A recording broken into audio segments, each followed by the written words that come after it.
रीवा से पधारे श्री साहेब जी, लखनऊ से पधारे श्री विवेक साहेब जी, कुशल संचालक शोधकर साहेब, और इस पूरे कार्यक्रम की रूपरेखा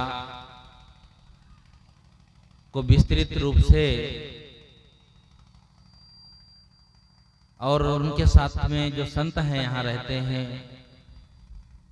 वे और असीम दोनों लोगों ने बड़े अथक प्रयास से जो एक कार्यक्रम की व्यवस्था की, और इस कार्यक्रम में जो आए भक्त और देवियां हैं उन सबको बहुत बहुत साधुवाद।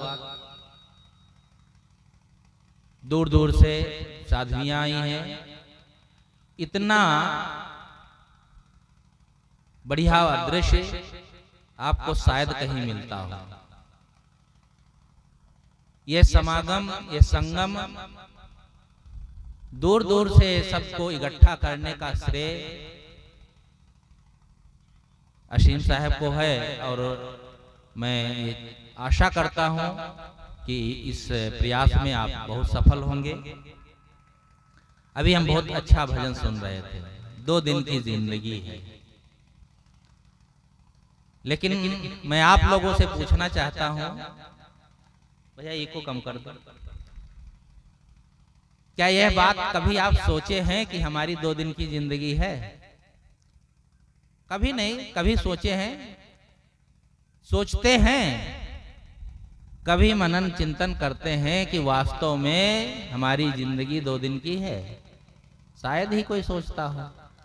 अगर कोई कह दे कि आपकी 2 दिन की जिंदगी है, तो आज से ही उसका राम नाम सत्य हो जाए, भले ही 2 दिन बाद उसकी मौत हो। जीवन 2 दिन का है। 2 दिन का मतलब क्षणिक, कुछ समय के लिए। ये दिल में नहीं आता है। भले ही कोई कष्ट हो, कितना ही परेशानी हो, आदमी बहुत दिनों तक जीना चाहता है। कह देते हैं, एक बुढ़िया थी कहती थी, मेरा तो पन्ना ही पलट गया, इतने 80 साल की हो गई हूं, अभी भगवान मुझे कब बुलाओगे? तो कहानी कहती है, एक रात मौत आई, उसकी जोर से पैर पकड़ा, कहा तुम कौन? कहा मौत बुला रही थी ना रोज रोज। कहा बिटिया हम का करी हो ले जाके? अरे घर में जवान जवान बहू बेटे हैं, उनको ले जाओ, मुझे क्या करोगे? मरना नहीं चाहेंगे, कह देते हैं। भले आदमी कितना होशियार है, यदि वह उसका बस चले तो मौत को भी चकमा दे देगा, और देने वाले होते हैं। एक आदमी था, बढ़िया खाट पर लेटा था अपने दरवाजे पर, अचानक एक विचित्र रूप में ऊपर से एक यमदूत धरती पर आया। उसने देखा कि इसका तो विचित्र रूप है। कहा आप कहां से आए, कौन है? कहा मैं यमदूत हूं, यमलोक से आया हूं, यमराज ने भेजा है। कहा क्यों? निकाला एक लिस्ट, कहा इतने लोगों का समय पूरा हो गया है, उनको ले जाना है। तो उसने जब लिस्ट देखा तो कहा अरे पहला नंबर तो मेरा ही है। तो कहा इसीलिए तो सीधे तुम्हारे यहाँ आया हूं। कहा इतनी जल्दी? अरे कोई सूचना नहीं, कोई खबर नहीं, अचानक आ गए, टपक पड़े ऊपर से। कहा मौत टपकती ही है अचानक, बताती थोड़े है। हाँ, भजन सत्संग करने के लिए इशारा जरूर करती है, मौत आने के पहले इशारा करती है। जीवन का अंत हो उसके पहले इशारा, संकेत रहता है। नोटिसें आती हैं। पहली नोटिस आ गई जब बाल पाक दिखाते हैं, बाल पकने लगे तो ये पहली नोटिस है। अब भजन भक्ति कुछ करोगे कि नहीं? उसी में घाव माव करते रहोगे? लेकिन नहीं, कोई नहीं है। बूढ़े जो हैं 80 साल के हो जाएंगे तो घर ही देखते रहेंगे, अपने का आप नहीं। एक बूढ़े बाबा आए गुरुजी के पास, बैठे थे, जाने लगे। अरे कहा रात हो गई है, अब मत जाओ। कहा साहब घर देखना पड़ता है। कहे 80 साल के हो, कभी घर ही देख रहे हो, अपने को कभी देखोगे कि नहीं? कितने लोग ऐसे हैं, माताएं भी, जीवन पूरा बीत जाता है, बूढ़ी हो जाएंगी, लेकिन घर बहुत संभालती रहती। जानती मैं नहीं रहूंगी तो सब घर बिगड़ जाएगा। एक बूढ़ी माता आई, गुरुजी टेंशन बहुत रहता है। गुरुजी चुप रहे। कहा गुरुजी टेंशन बहुत है, तू जानती है टेंशन क्या होता है? इंग्लिश में कहते हैं टेंशन, हिंदी में तो तनाव कहते हैं, शायद कोई जानता हो। अच्छा क्यों रहता है? समझ में नहीं आता है साहब। कहा मैं बताऊं, टेंशन हल्का हो सकता है। कहा बताइए गुरुदेव। कहे जो चाबी का गुच्छा कमर में लटकाए हो ना, झब्बा, ये अपनी बहू को पकड़ा दो, देखो टेंशन कम हो जाएगा। हाँ साहब, बहू कहाँ संभाल पाएगी। वाह, वो MA BA पढ़ी है, वो नहीं संभाल पाएगी, बहुत वजन है ना, तुम संभाल लोगी अंगूठा छाप, उसको अकल नहीं है क्या। लेकिन नहीं, ये चौधराना गांठना है, सास बन के बैठना है। कमर में गुच्छा होता तब थोड़ा गर्मी रहती है, ताला लगाए रहते हैं, टेंशन किसको होगा। घी में ताला, तेल में ताला, जब जरूरत हो दादी को बुलाओ, थोड़ा घी चाहिए, दौड़ी घी निकाले, सब्जी नहीं है, कहीं कुछ नहीं है, तो टेंशन तो आपको होगा। बहू को क्यों होगा, बहू तो बना खिला देगी, टीवी देखेगी या मोबाइल देखेगी, तुमको उसको क्या टेंशन। टेंशन लादे हैं हम, थोड़ा उसको भी जिम्मेदारी दो तो कम से कम थोड़ा टेंशन कम हो जाए। लेकिन नहीं, हम सब लादे रहते हैं। तो उसने कहा गया कि पहली नोटिस आ गई जब बाल पाक दिखाता है, और दूसरी में नैन तेंगुर गिरन लागे दांत हैं, तो वो भी नोटिस मंजूर नहीं है। चश्मा लगा लेंगे, दांत तो मिल जाते हैं ना साहब, कोई नोटिस मंजूर नहीं करता है। तीसरी में कमर झुक गई, चलत पैर पिरात है। तीसरी नोटिस आती है तो कमर झुक गई, अब पैरों में दर्द होता है, चाहे जितना टॉनिक खाओ, काजू किशमिश कुछ काम नहीं करेगा। फिर वो नोटिस नहीं आती, वारंट आता है। आ गया वारंट चौथा, हथकड़ी हम साथ है, और अब भजन की कौन बेरिया कब करे रे बात है। अब कब पित घेर लिए, बोल नहीं पाते, न देख पाते, न सुन पाते, न पढ़ पाते, तब भजन कैसे होगा। इसलिए यह सूचनाएं हैं, सावधान हो जाओ अभी से। लेकिन उसने कहा तो बड़ा गड़बड़ हो गया, आप बहुत जल्दी आ गए। कहा देखो भाई पहला नंबर है, अब तुम तैयार हो जाओ। तो उसने सोचा जरा एक चकमा तो देख करके देखता हूँ। उसने कहा ऐसा है, आप इतनी दूर से आए हैं, भूखे प्यासे होंगे, कुछ नहीं तो कम से कम नाश्ता तो कर लें। अब भाई करा दो। गया घर से शरबत लाया, उसमें नींद की गोली डाल दिया। जैसे यमदूत ने पिया, जोर से नींद आ गई, खूब खर्राटे मार के सोने लगा। बस उसने जेब से निकाला पर्चा, उसने सोचा अगर नाम काट दूंगा तो एक कम हो जाएगा, तो जान लेगा। तो ऐसा करता हूँ, ऊपर से अपना नाम काट के नीचे लिख देता हूँ। गिनती में तो उतने ही रहेंगे, लेकिन टाइम लगेगा ना, महीना 2 महीना तो और जी लूंगा। तो उसने ऊपर से अपना नाम काटा और नीचे लिख दिया। जब नींद खुली, कहा वाह आपने तो बड़ी सेवा अच्छी की, ऐसा शरबत पिलाया, गहरी नींद आ गई। अब मैं आपको क्या करूं, आपके लिए क्या कर सकता हूं। देखो भाई, नंबर इसमें कम तो नहीं कर सकता हूं, तो लेकिन उलट फेर तो कर सकता हूं।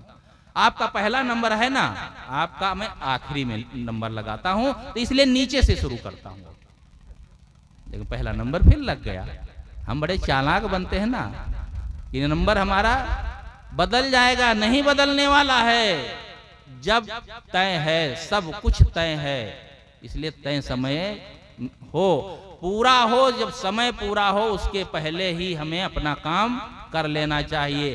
ट्रेन आ जाए तब झोला लेके भागोगे, ट्रेन निकल जाएगी। मौत की घड़ी आए, अंतिम समय आए, उसके पहले सावधान हो। 2 ही चीजों की याद कबीर साहब दिलाते हैं, एक तो राम की याद और दूसरी मौत की याद। लेकिन हम इन 2 चीजों की याद बिल्कुल नहीं करना चाहते। राम की याद करने की फुर्सत नहीं, और मौत का तो नाम ही मत लो। लेकिन ये पक्का है, जो जन्मा है वो इन संसार से जाना है, लेकिन इसकी याद नहीं करेंगे। दुनिया में कितना बड़ा आश्चर्य है। जब यक्ष ने युधिष्ठिर से पूछा था, कई प्रश्न किए थे, उसमें एक प्रश्न ये भी पूछा था कि ये दुनिया का सबसे बड़ा आश्चर्य क्या है। तो उन्होंने कहा था, अहन्य भूतानि गच्छन्ते जमालयम शेषा स्थावर मिच्छन्ते किम आश्चर्यमता परम। एक एक करके सभी प्राणी संसार से जा रहे हैं, लेकिन जो बचे हुए हैं ना, वे सदैव यहीं बने रहना चाहते हैं, टस से मस नहीं होना चाहते हैं। लेकिन नंबर सबका लगता है। नंबर जब लगे तब लगे, लेकिन जीवन में हम क्या करना है, उस बात को आज से ही शुरू करो, आगे पर मत टालो। काल करे सो आज कर, आज करे सो अब, पल में परलय होगी, बहुरी करोगे क्या। कितना सरल ढंग से कबीर साहब ने कह दिया है। लेकिन कितने हैं इसको और उलट देते हैं, कहते हैं आज करे सो काल कर, काल करे सो परसों। जल्दी जल्दी क्या पड़ी है, जब जीना है बरसों, अभी तो बरसों जीना है ना। अरे जल्दी ही है, जल्दी जल्दी सब कुछ हो रहा है। देखो ना, जल्दी जल्दी खाते हैं, जल्दी जल्दी कपड़ा पहनते हैं, जल्दी जल्दी भागते हैं, हर काम जल्दी जल्दी करते हैं। तो ये समझ लो जल्दी जल्दी अंतिम समय भी आ रहा है। उसके पहले हमें जो काम करना है वो है भजन भक्ति सत्संग का। आप लोग कहोगे ना हम तो भजन नहीं गा पाते हैं, ये तुलसी साध्वी है बढ़िया गाती, हम नहीं गा पाते। चलो कोई बात नहीं, भजन गा नहीं पाते हो, भजन कर तो सकते हो। आप कहेंगे भजन करना क्या है? भजन करना सबके भाग्य में है। भजन करने के लिए कबीर साहब ने ही 2 वाक्यों में कह दिया, 2 लाइन में, मन की तरंग मार लो बस हो गया भजन, आदत गलत सुधार लो बस हो गया भजन। अब इन 2 लाइनों के अलावा कुछ करना नहीं। हमारी जो गलत आदतें हैं वे सुधर जाएं और हमारा जो मन हर समय चंचल बना रहता है, अपने मन को हम रोक ले, बस भजन हो गया। अलग से भजन क्या करना है? बाहर का जितना कुछ है वो हमारे गलत आदतों के कारण बिगड़ता है। हम अपने आप का सुधार नहीं करते हैं, सबका सुधार करते हैं। पिता ठीक नहीं है, माँ ठीक नहीं है, पत्नी ठीक नहीं है, सब दूसरों को ठीक करना चाहते हैं और अपने आप को ठीक कर लें तो सब कुछ सुधर जाएगा। एक लड़का था तो उसके पिता ने भारत का नक्शा ला कर दिया, कहा बेटा ये भारत का नक्शा है। कहा पिताजी इसमें तो उत्तर प्रदेश मध्य प्रदेश सब दिखाई देता है। देखा, बड़ा खुश हुआ, रख दिया। उसकी छोटी बहन थी, वो जानती नहीं थी इस नक्शे का क्या महत्व। उसने कागज समझ के उसके 8-10 टुकड़े कर दिए। वो आया, रोने लगा। पिता ने कहा क्यों रोते हो? कहा बहन ने नक्शा फाड़ डाला। तो कहा फिर से जोड़ लीजिए। कैसे जोड़ूं, मुझे तो ये पता भी नहीं मध्य प्रदेश कहाँ है, कर्नाटक कहाँ है, क्या है। कोई बात नहीं, इसको उल्टो जरा देखें। तो उधर एक लड़के का चित्र बना था। कहा लड़के के चित्र जो बना है उसमें तो जानते हो हाथ कहाँ रहता है। व्यक्ति कहा हाथ कहाँ रहता है, सिर कहाँ रहता, पैर कहाँ? बिल्कुल जानता हूँ। कहा जहां जहां हाथ पैर सिर रहता है वहां वहां सेट कर दो। सेट कर दिया। कहा इस पर टेप लगा दो। टेप लगा दिया। कहा उलट कर देखो, भारत का नक्शा ठीक हो गया। एक व्यक्ति अगर ठीक हो जाए तो पूरा भारत नहीं, पूरे संसार का नक्शा ठीक हो सकता है। लेकिन हम अकेले ठीक नहीं होना चाहते हैं, दुनिया को सबको ठीक करना चाहते हैं। स्वयं सुधरें तब दूसरे का सुधार। हम बदलेंगे तो युग बदलेगा, और युग बदल जाएगा तो हमारा क्या लाभ होगा। इसलिए हम स्वयं का अपना सुधार करें। गलतियों के लिए हमें सचेत रहना चाहिए, लेकिन नहीं, हम तो सोचते हैं एक गलती हो गई तो हो गई। कितने लोग तो शराब पीते हैं, मांस खाते हैं, पता नहीं क्या क्या खाते करते हैं। मैं तो केवल पुड़िया खाता हूँ। ये कहता साहब हम कभी कभी पुड़िया खा लेते हैं। एक लड़के ने पुड़िया खाना चाहा, तब तक उसका मित्र आ गया, कहा हमको भी दो। उसने कहा एक ही है, कहा आधी दे दो। तब क्या किया, वैसे तो लोग पुड़िया को फाड़ते हैं मुंह से और मुंह में ही डाल लेते हैं, देखते नहीं उसमें क्या है। तो उसने जब मुंह से फाड़ा और आधा अपने हथेली पर रखा वो तमाकू, तो देखा उसमें छिपकली के पंजे थे। अब वो घबरा गया। बताओ क्या क्या हम लोग खाते पीते रहते हैं, कुछ अकल ही नहीं है। जीवन का सुधार नहीं होता है, इसीलिए हम बिगड़ते चले जा रहे हैं। और इस समाज में कबीर साहब ने यही आह्वान किया कि हम अपने आप का सुधार। कबीर साहब आकाश में हाथ नहीं लहराते हैं, वे धरती की बात करते हैं। हम धरती पर रहने वाले मनुष्यों से बात करते हैं। अपने आप का सुधार करो। एक एक दोष छोड़ते छोड़ते सारे दोष छूट जाते हैं, और एक एक जब दोष आता है तो सैकड़ों दोष आ जाते हैं। दोषों को त्यागने का प्रयास करो। एक आदमी था, वो दर्जीगिरी का काम करता था, तो टेलर मास्टर। तो जब भी किसी का कपड़ा आए तो पहले से ही वो थोड़ा सा कपड़ा काट के निकाल लेता था, चोरी कर लेता था, और उसके बाद में बनाए। भले ही पैंट शर्ट थोड़ा छोटी भले हो जाए, लेकिन कपड़ा चोरी जरूर करता था। करते करते उसके कुछ ऐसे संस्कार बन जाए, जो जैसा करता वैसे संस्कार हो जाते हैं। एक दिन रात में सोया तो नींद में देखा लाल पीली हरी तरह तरह कपड़े की झंडियां लगी हुई हैं। बहुत मैं स्वर्ग में चला गया हूं, पता नहीं क्या क्या सपने में आता ही रहता है। उसने वहां के कर्मचारी से पूछा भाई ये झंडियां किसके स्वागत में? कहा किसी के स्वागत में नहीं, जितनी तुमने चोरी की है ना उनकी ये झंडियां हैं। अरे इतना मैंने गलत किया। घबरा के जैसे घबराया और तुरंत नींद खुल गई। उसने कहा अरे ये तो बहुत गलत है, मैं आज से संकल्प लेता हूं मैं किसी के कपड़े की चोरी नहीं करूंगा। लेकिन मन बदल ना जाए। तो दुकान पर जाकर अपने मित्रों से कहता है, मित्र ऐसा है कभी मुझे कोई चोरी करते देखना, कपड़ा काटते, तो कह देना वस्ताद झंडी। ये क्या है? बस समझ जाऊंगा मैं, एक शब्द जरूर बता देना, वस्ताद झंडी। बहुत दिनों तक मन मारे रहा, 2 3 4 महीना बीत गए। एक दिन विदेशी बहुत अच्छा कपड़ा आया, मन ने कहा अरे थोड़ा रुमाल ही निकाल लो। अब मन नहीं रोक पाया, जैसे ही चोरी करने लगा तो एक आदमी ने कहा वस्ताद झंडी, दूसरे ने कहा वस्ताद झंडी। अब सब चिल्ला रहे हैं वस्ताद झंडी, वो सुन ही नहीं रहा, सुन रहा है लेकिन ध्यान नहीं दे रहा। जब ज्यादा लोग चिल्लाने लगे, कहा भाई बहुत मत चिल्लाओ, इतनी झंडियां लगी थी तो एक झंडी और लग जाएगी तो क्या हो जाएगा। यही दशा है, इतनी गलतियां हो गई तो एक और गलती सही।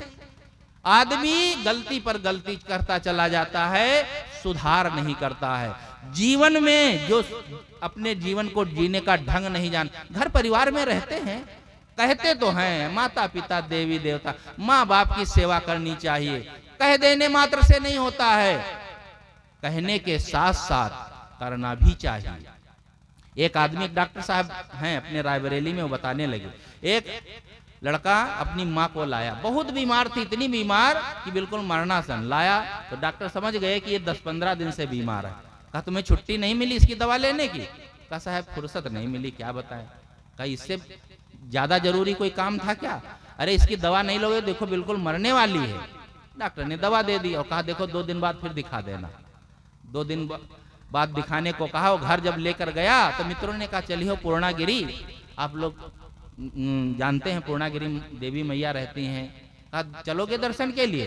तो उसने वो तैयार हो गया, चला गया। 15 दिन बाद लौट कर आया, तब तक उसकी माँ बिल्कुल मरने वाली। डॉक्टर के यहाँ ले गया तो डॉक्टर ने कहा कहाँ चले गए थे? मैंने कहा 2 दिन बाद आ जाना।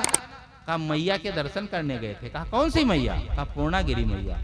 कहा पूर्णागिरी मैया उठ के तुम्हें 2 थप्पड़ नहीं मारी क्या? अरे घर की मैया जो तुम्हें पैदा की वो मर रही है और तुमको वो पूर्णागिरी मैया जल्दी ही थी। मैया के दर्शन तो कर ही लेते, लेकिन यदि इस जीती जागती जिसने पैदा किया उस मैया की सेवा नहीं करोगे, उसकी दवा पानी नहीं करोगे तो मैया खुश हो जाएगी। जो भी आप पूजा करते हैं वह पूजा इस धरती पर अपने जीवन में उतरना चाहिए।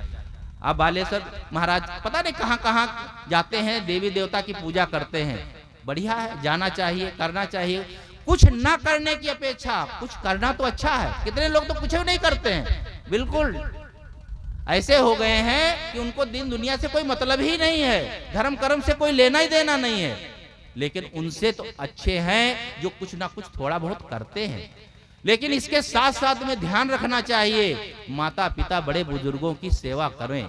ये माँ बाप ने कितना हम पर ध्यान दिया। मैं एक उदाहरण कहकर अपनी बात समाप्त करूंगा। एक माँ थी,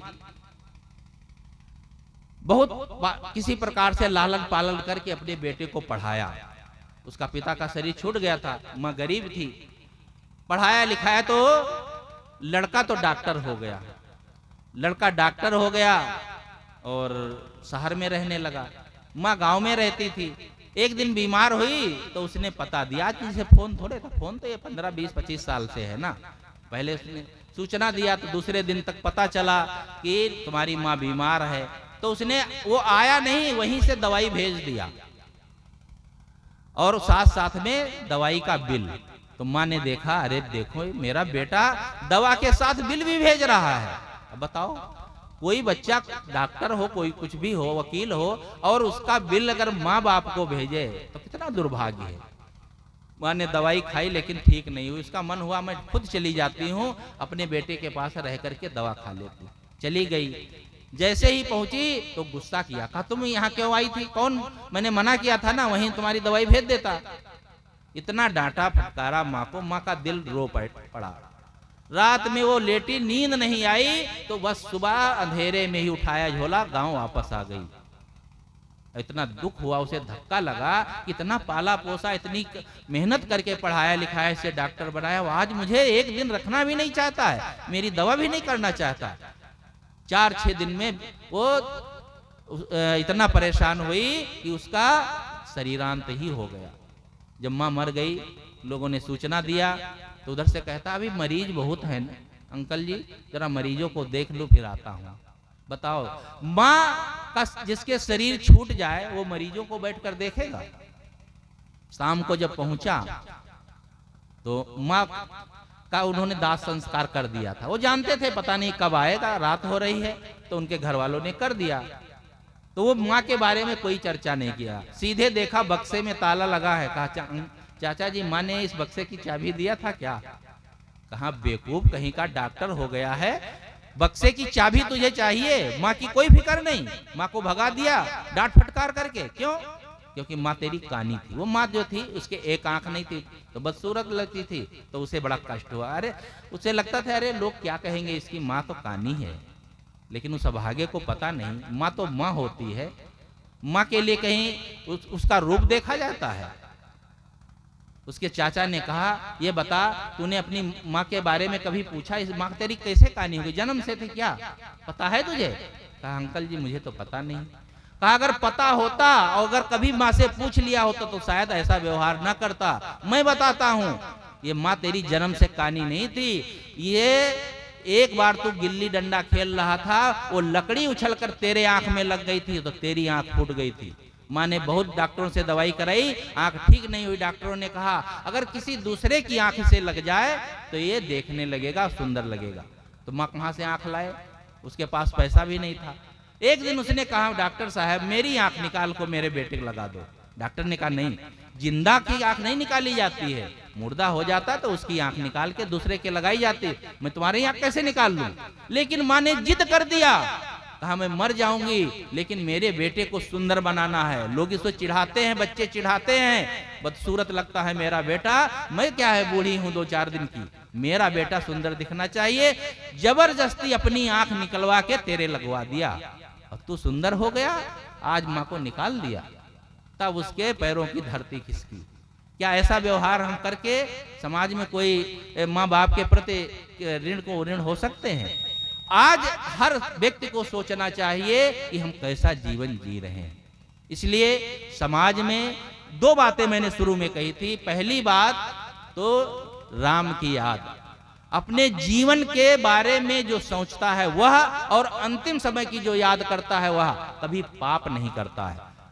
जो नहीं सोचता है पाप उसी से होता है। रत्नाकर को पता था कि जो हम कमाते हैं, जो चोरी डकैती मार लूट कर ले जाते सब खाते हैं, इसमें सबका साझा है, सबको तो भोगना पड़ेगा। लेकिन ऐसा नहीं हुआ। जब संतों ने कहा कि पूछ करके आओ घर से, इसमें साझीदार लोग होंगे घर के लोग। जब पूछने गया तो कोई कहा, सबने कह दिया कि मैं कोई इसमें साझा नहीं करूंगा, इसमें जो तुम कमा कर लाते हो, जैसे भी लाते हो, उन कर्मों का फल तुम्हें भोगना पड़ेगा, चाहे ईमानदारी से लाओ, चाहे बेईमानी से, चाहे लूट करके। बस उसका दिमाग बदला। वही रत्नाकर डाकू वाल्मीकि ऋषि हुए। उल्टा नाम जपत जग जाना, वाल्मीकि भे ब्रह्म समाना। उल्टा नाम का मरा मरा थोड़े जप रहा था, ये तो कहानी है। मतलब उल्टा काम कर रहा था और उल्टा का उल्टा सीधा हो जाता है, उसका जीवन सुधर गया। इसलिए अपने जीवन का हम सुधार करें, अपने जीवन की याद करें, अपने आप की याद रखें। कबीर साहब की इन बातों को, कबीर साहब के इन उपदेशों को हम आत्मसात करें। इन्हीं शुभकामनाओं के साथ मैं अपनी बात को विराम देता हूं और असीम जी को बहुत बहुत साधुवाद देता हूं। और मैं आशा रखता हूं उनका ये परिश्रम निरर्थक नहीं जाएगा। संतों का आशीर्वाद और भक्तों का सहयोग बना रहेगा और वे उत्तरोत्तर इसमें उन्नत करेंगे और सुंदर आश्रम का निर्माण होगा। बस बोलो सद्गुरुदेव की जय।